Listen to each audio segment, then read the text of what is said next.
सबसे पहले मैं यहाँ पर उपस्थित हमारे सभी गाजीपुर के आदरणीय बुजुर्ग, माताएं, बहनें, नौजवान साथी, किसान भाई, आप सबका बहुत बहुत धन्यवाद और आभार प्रकट करना चाहता हूँ। मैं धन्यवाद देना चाहता हूँ विधायक वीरेंद्र यादव जी को, जिन्होंने अपने पिताजी के कार्यक्रम में हम सबको बुलाया है।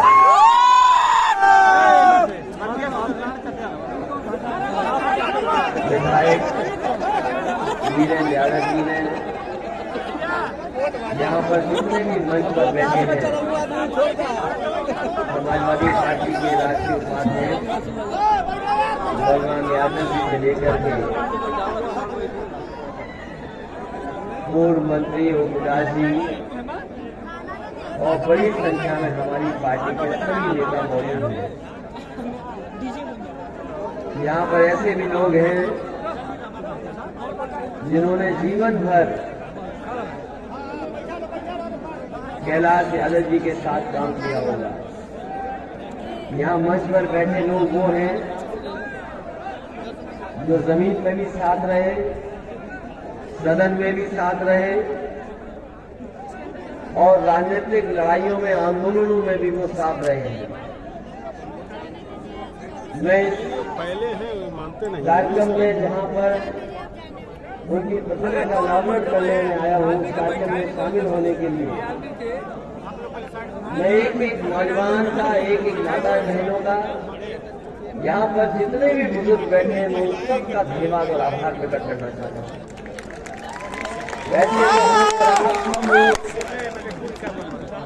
जब वो हमारे बीच नहीं रहे तो हम सब लोग उनके परिवार से मिले हैं। जगह जगह अपनी तरीके से हम लोगों ने उन्हें याद किया है,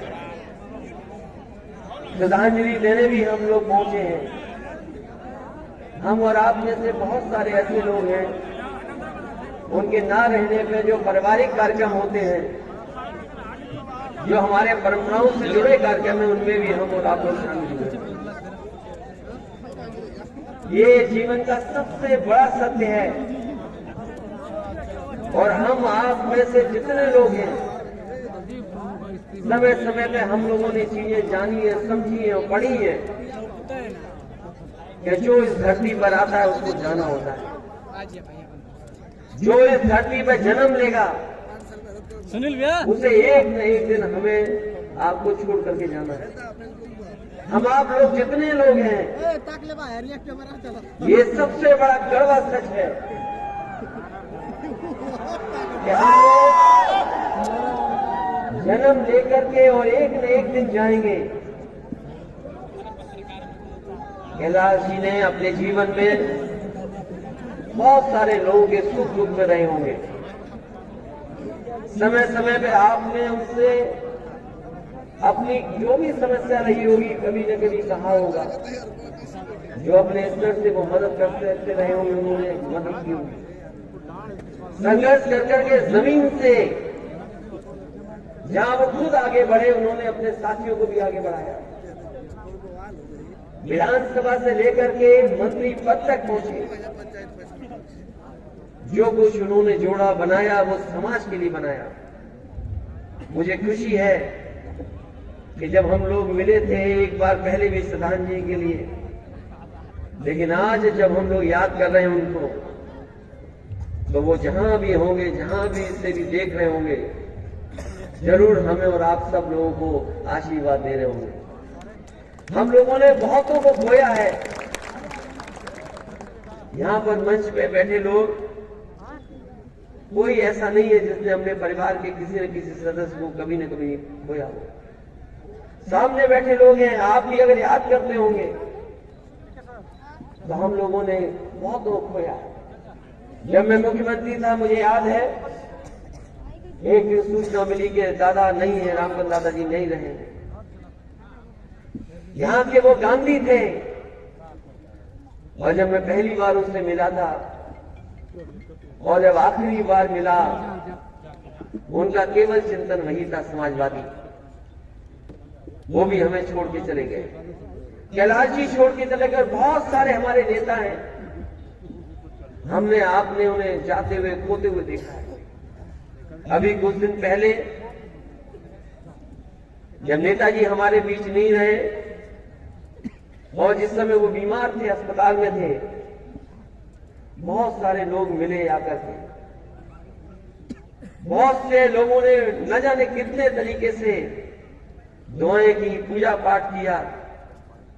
हम लोग उनके साथ थे। बेहतर से बेहतर इलाज, अच्छी से अच्छी दवाइयां, जो कुछ कर सकते थे सब कुछ किया, लेकिन वो हमें छोड़ करके चले गए। लेकिन मैं आज ये कह सकता हूं, जब हम रामचंद्र दादाजी को याद कर रहे हैं, इस जगह जहां पर प्रतिमा लगी कैलाश जी की, उन्हें याद कर रहे हैं, नेताजी को याद कर रहे हैं। जो कुछ विकास दिया वो अलग चीज है, हमारे दुख सुख में वो शामिल रहे वो अलग बात है। लेकिन मैं ये कह सकता हूं कि सबसे बड़ी विरासत में अगर कोई चीज हमें, आपको, सबको मिली है तो वो ये समाजवादी आंदोलन, जो सब लोग मिलकर के हम लोगों को देके गए। और जब कभी भी हम लोग याद करते होंगे उन्हें, वो जहां भी होंगे, जिस जगह भी रहते रहे होंगे, हमें नहीं पता कि आदमी के जाने के बाद, इंसान के जाने के बाद वो कहां चला जाता है। अलग अलग तरह के लोग जो धर्म से जुड़े हैं, परंपराओं से जुड़े हैं, उनके अपने तरीके हैं। लेकिन हम ये मानते हैं जहां भी होंगे वो हम लोगों को, समाजवादियों को कहीं ना कहीं आशीर्वाद दे रहे होंगे। और जो समाजवादी आंदोलन वो लेकर के आए हैं, उसकी जिम्मेदारी हमारी आपकी बनती है इस आंदोलन को और आगे ले जाने का काम करना है। हम आप जो आज बने खड़े दिखाई दे रहे हैं, अगर वीरेंद्र आज विधायक हैं तो ये अपने पिताजी का ही अंश है। पिताजी ये जो इन्हें सब कुछ लेके गए। हेलो, हम में से बहुत सारे लोग हैं जो अपनी मेहनत से आगे बढ़े हैं। ऐसे भी हमारे साथ हैं जो लोग अपने आने वाली पीढ़ी को लेकर के जा रहे हैं। आज जो हमें लाल टोपी मिली है और अगर काली सब्जी पहन करके राजनीति कर रहे हैं, मैं इस मौके पे कह सकता हूँ, नेताजी नहीं हम लोगों को दिया और नेताजी की वजह से हम लोग यहाँ पर खड़े।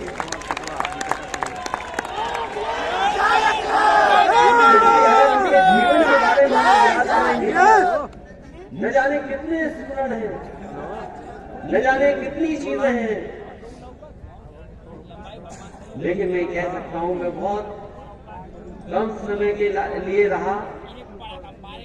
जब मैं सरकार में था, कैलाश जी मंत्री थे, जो कोई भी बात वो लेकर के आते थे, फैसला लेकर के हम तक आते थे।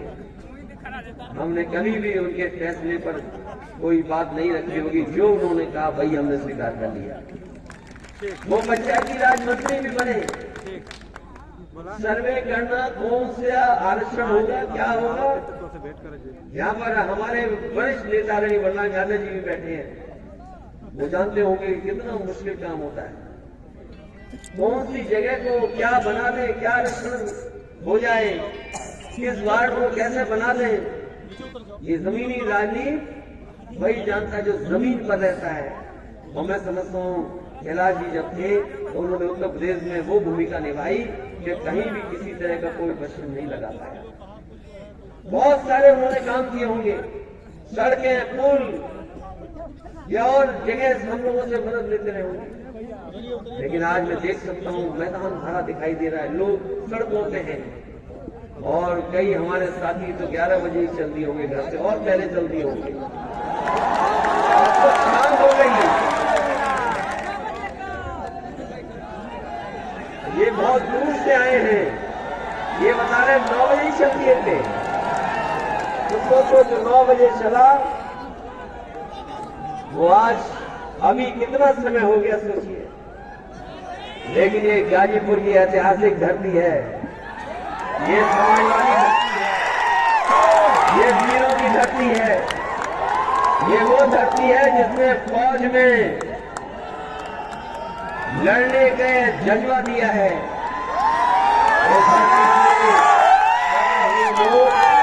इतिहास बनाने का काम करते हैं। हम चाहे भगवान जी को याद कर लें या पाकिस्तान के छक्के छुड़ाने वाले हमीर को याद कर लें, ये धरती वो है। और नेताजी के आह्वान पर, समाजवादियों के आह्वान पर यहाँ के लोगों ने हमेशा इतिहास बनाने का काम किया। इस बार तो हालांकि ये गाजीपुर में पहली बार नहीं, कई बार पहले भी इतिहास बना चुके हैं।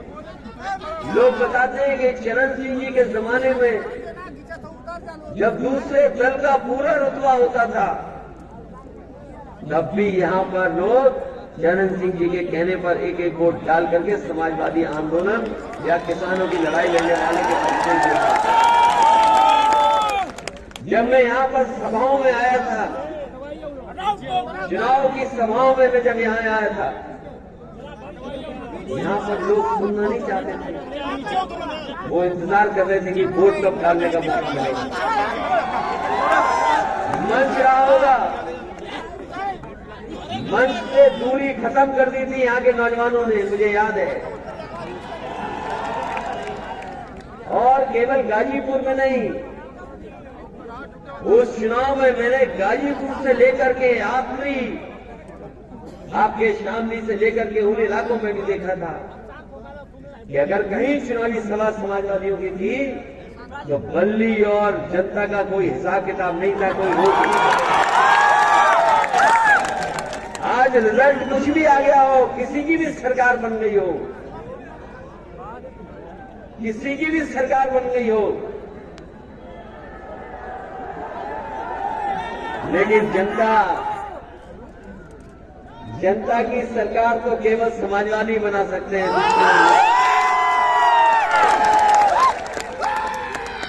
जनता के बीच अगर आज भी कोई याद कर रहा है तो वो समाजवादी लोगों की सरकार याद कर रहे हैं। ये सरकार तो कुछ है ही नहीं। सरकार क्या है? ये सरकार सोचो, ये कोई सरकार है? अभी दिल्ली की सरकार ने एक फैसला लिया है, हालांकि 14 तारीख जो फरवरी की होती है बड़ी अलग तारीख है।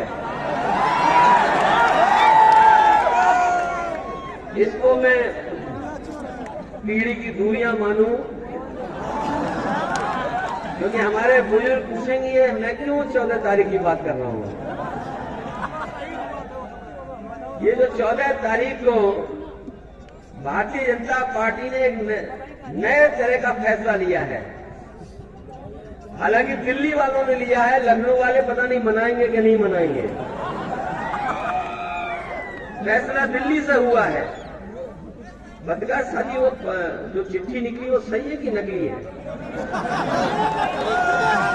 जब मैंने उसको पढ़ा पहली बार कि भारतीय जनता पार्टी के लोग 14 फरवरी को कोई हक दिवस मनाना चाहते हैं।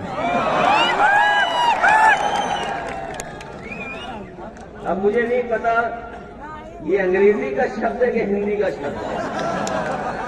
अगर ये अंग्रेजी का शब्द है तो इसका मतलब कुछ और है। अगर कोई कंफ्यूज हो जाएगा हिंदी को लेकर के तो इसका पूरा का पूरा गुड़ गोबर हो जाएगा। कैसे लोग हैं बताओ? ये जो मोबाइल चलाने वाले तो समझ रहे होंगे, पता नहीं, ये पता नहीं कौन से प्रेम में कहां उलझे हुए बीजेपी के लोग। इन्हें मित्रता भी करनी नहीं आती। इन बीजेपी के लोगों को मित्रता भी करनी नहीं आती। और कभी कभी हम और आप लोग अगर डॉक्टर साहब को दिखाने जाएं और डॉक्टर हमारा आपका ब्लड टेस्ट करने या कोई जानकारी करें तो कभी कभी कहते हैं कि आप में इस विटामिन की कमी है। अगर मान लीजिए कोई विटामिन की कमी है तो डॉक्टर साहब आपको उस विटामिन की गोली दे देंगे, दवा दे देंगे, इतने दिन खाइए आप, उसके बाद स्वस्थ हो जाएंगे। और हमारे गांव के लोग जरूर जानते होंगे, अगर हम आंकड़े निकलवाएं पीएससी और सीएससी अस्पताल के, क्योंकि जब मैं गोरखपुर का सरकार में एक सिस्टम लगवाया कि आखिरकार पीएससी और सीएससी में किस लिए लोग आते हैं, तो जब जानकारी मिली तो ये जानकारी मिली कि लोग आगे अक्सर बहुत छोटी छोटी बीमारी के लेकर के आते हैं और पीएससी सीएससी में पहुंच करके जो गरीब है गांव वाले वापस नहीं जाते जब तक उन्हें दवा न मिल जाए। तो हम एक व्यवस्था बनाना चाहते थे, इसलिए वहां कंप्यूटर लगा करके जानकारी हासिल कर रहे थे। अगर वहां सबसे ज्यादा लोग आते थे तो लोगों को शिकायत रहती थी कि उन्हें कमजोरी की दवा चाहिए, कमजोर है वो लोग, या बुखार है उन्हें, या विटामिन ए की कमी है, बी की कमी है, सी की कमी है। लेकिन मैं देख रहा हूं भारतीय जनता पार्टी को विटामिन ए बहुत मिल रहा है, इन्हें कमी नहीं है, इन पे विटामिन ओवर हो गई है। और इसलिए मैं कह रहा हूं, इनका हिसाब किताब देखोगे तो इन्होंने क्या खेल खेला सोचिए। एक समय